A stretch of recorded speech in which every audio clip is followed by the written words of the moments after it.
bienvenue dans ma citadelle. Je vous retrouve aujourd'hui pour une nouvelle vidéo. Aujourd'hui, nous allons faire un petit update lecture. Nous allons parler de romances, de contes, de fantaisie et de manga. C'est parti, allons-y.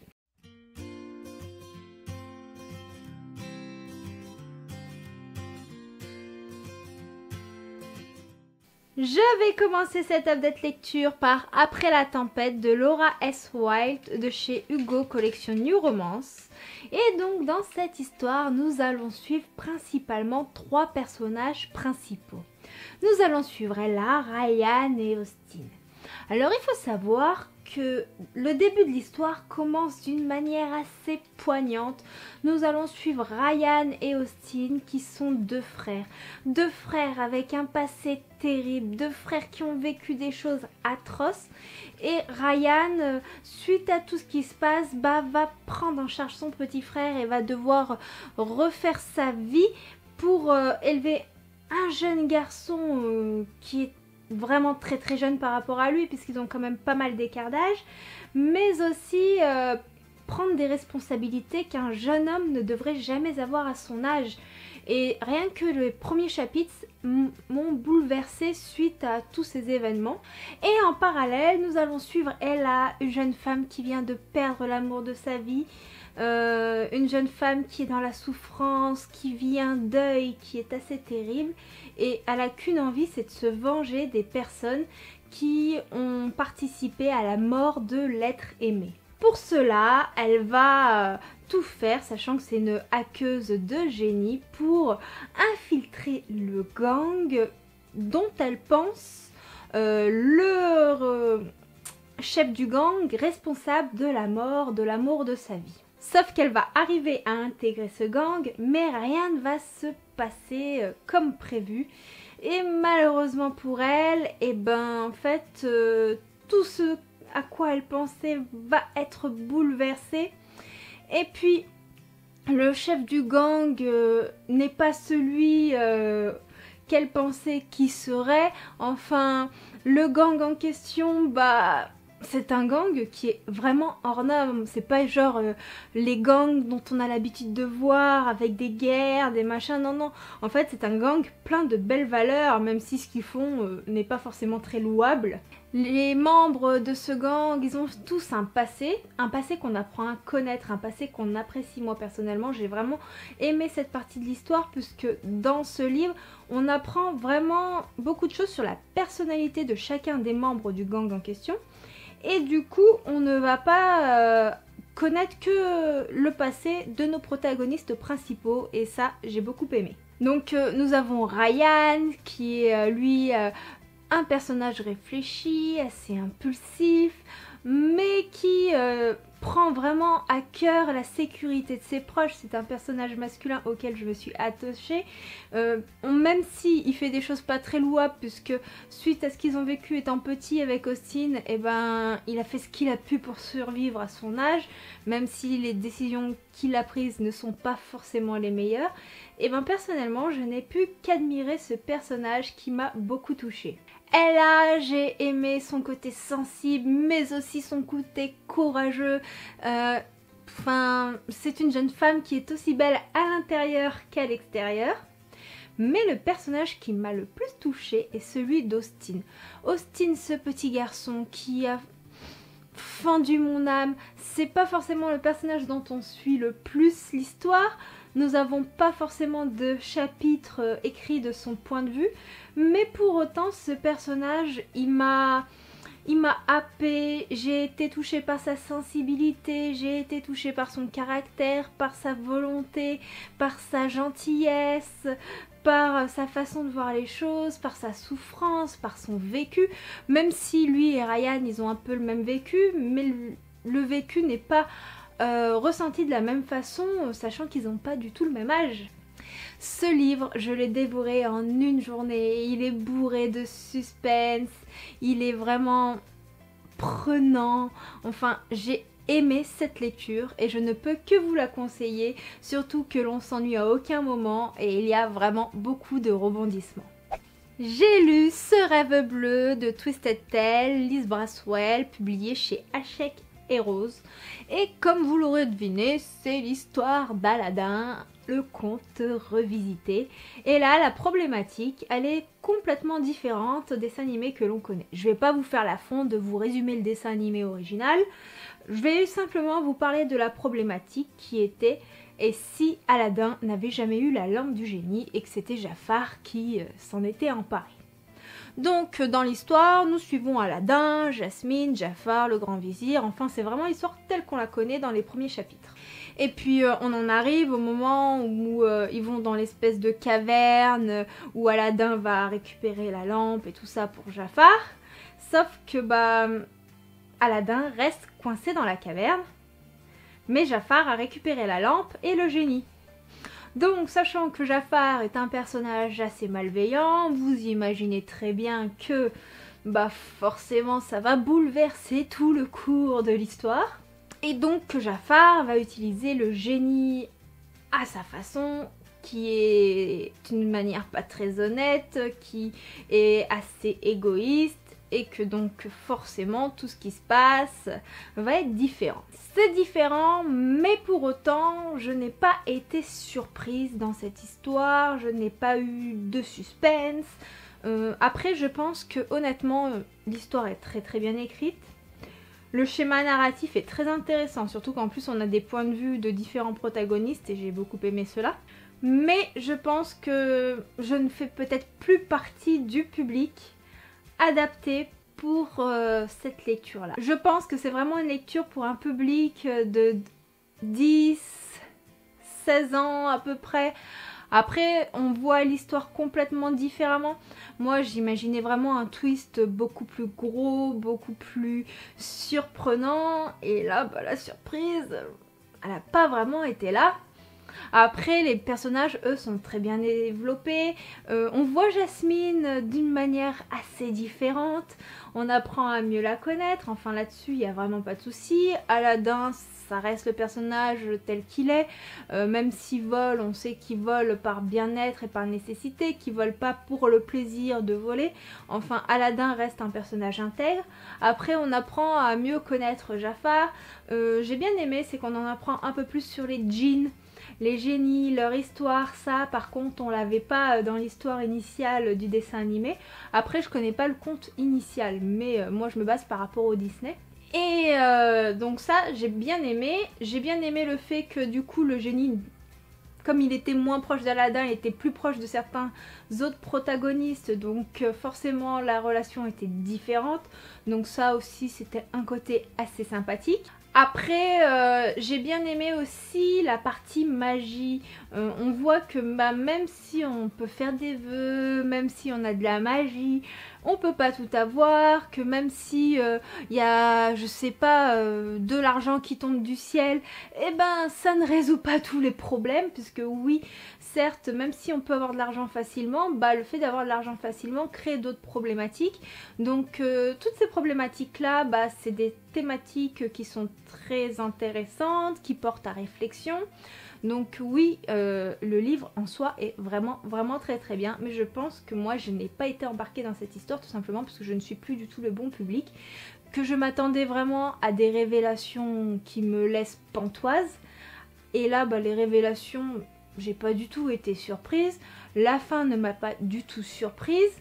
Mais le fait d'apprendre à connaître le peuple, d'Agrabah, de mieux visiter la cité, tout ça, ça oui j'ai bien aimé.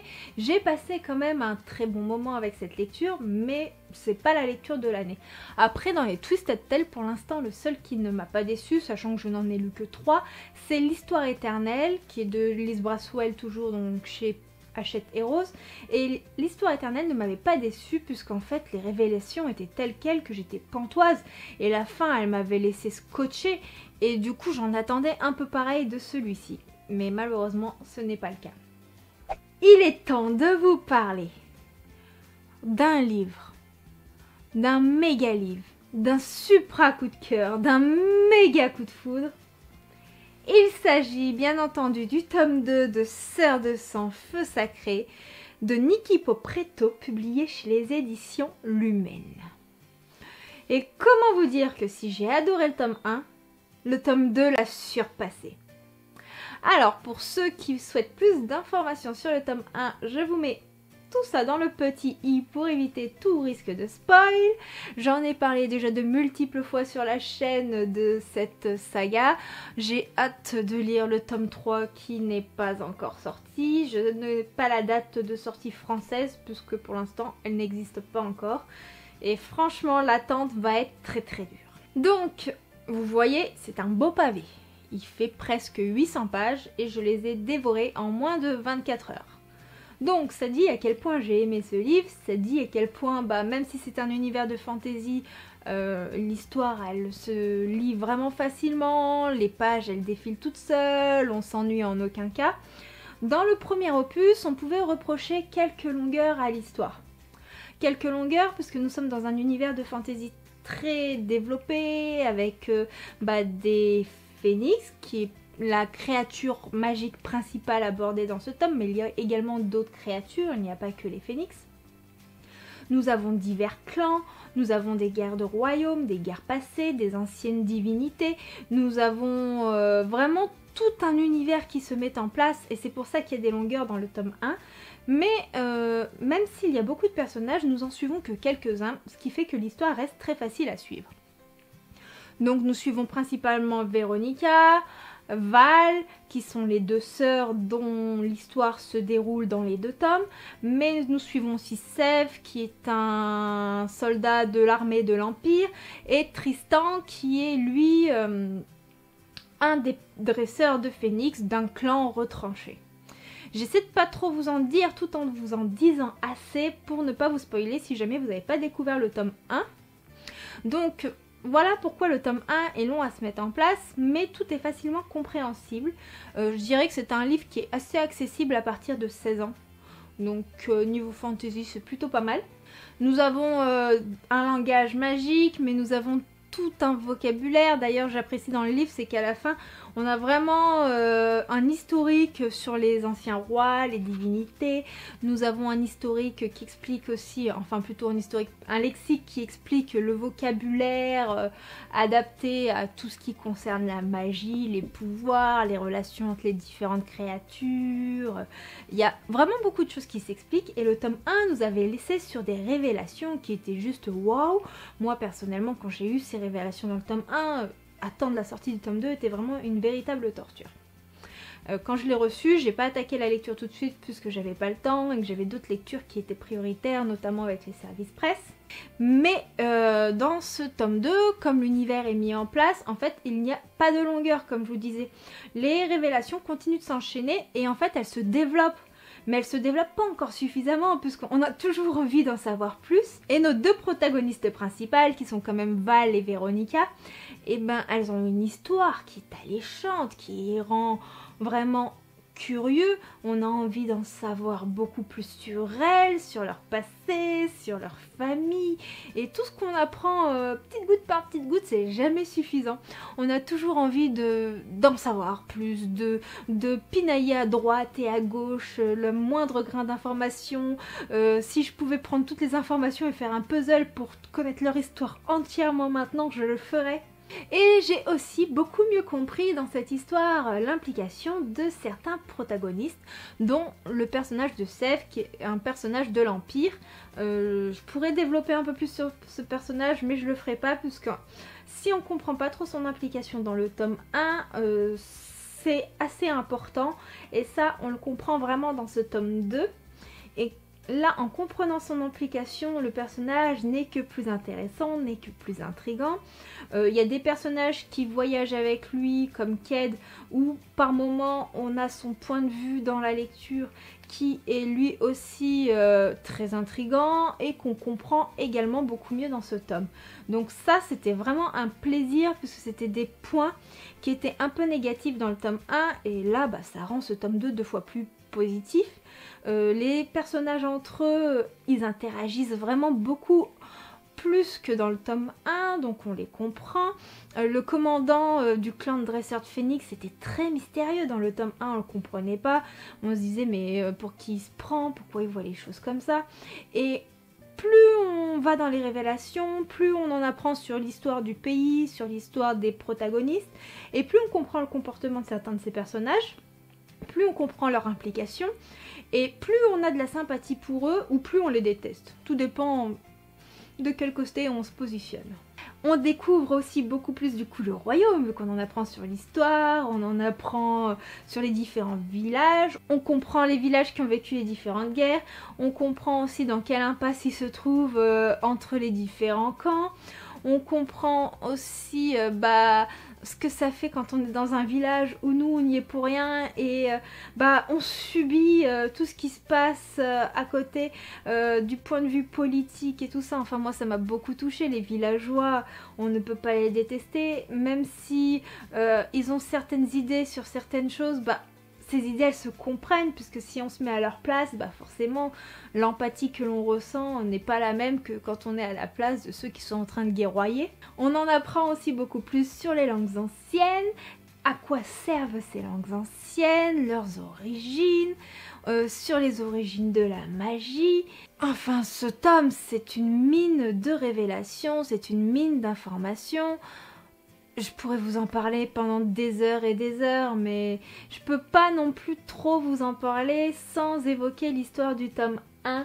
Et j'ai pas envie de vous dévoiler l'histoire du tome 1, puisque le but, c'est que je vous partage vraiment ma passion pour ce méga coup de cœur. Et si vous n'avez pas découvert le tome 1 et que vous avez envie de le découvrir, je veux vraiment pas vous gâcher le plaisir que j'ai eu face à toutes les révélations que l'on a.